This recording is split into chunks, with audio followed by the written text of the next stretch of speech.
हम अर्चना मिश्रा सब गोटे के प्रणाम करे छी।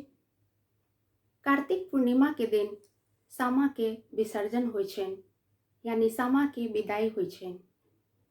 आ विदाई के उपलक्ष्य में मिथिला में जे गीत गायल जाइ छै से समदाउन अथवा उदासी के नाम से जानल जाइ छै। तऽ आउ हमरा स्वर में एकटा समदाउन सुनू।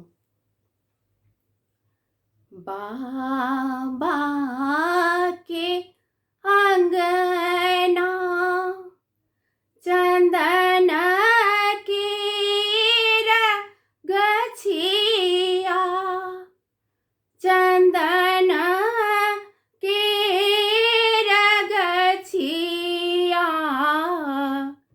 ताही तर कोइली घमसान,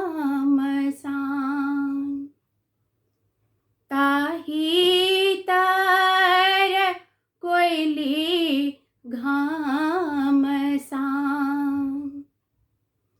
एक बेर आहे बाबा दिन फेरी दियाऊ,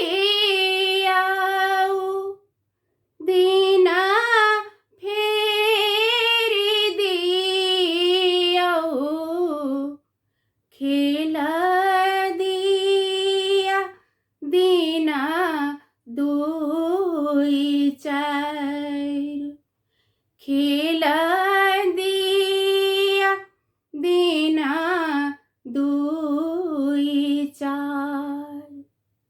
एक बेर फेरलौं,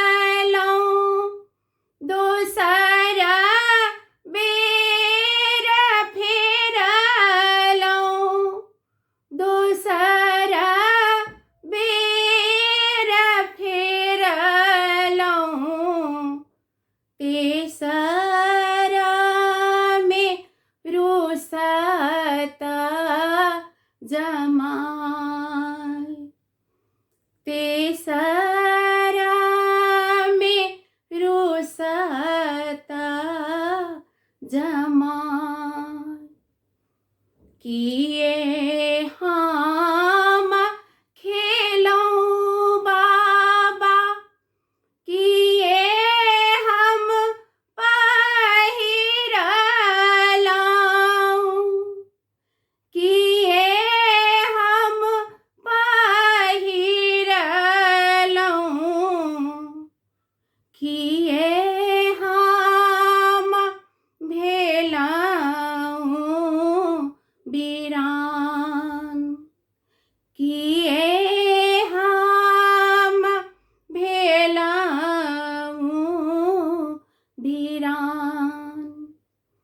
खीर तू खेला बेटी, चीर तू पहिरला, चीर तू पहिरला,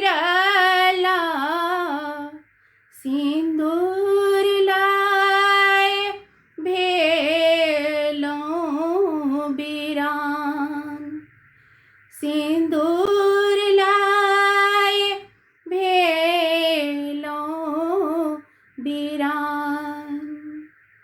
भनहि विद्यापति गाओल समदाउन, गाओल समदाउन,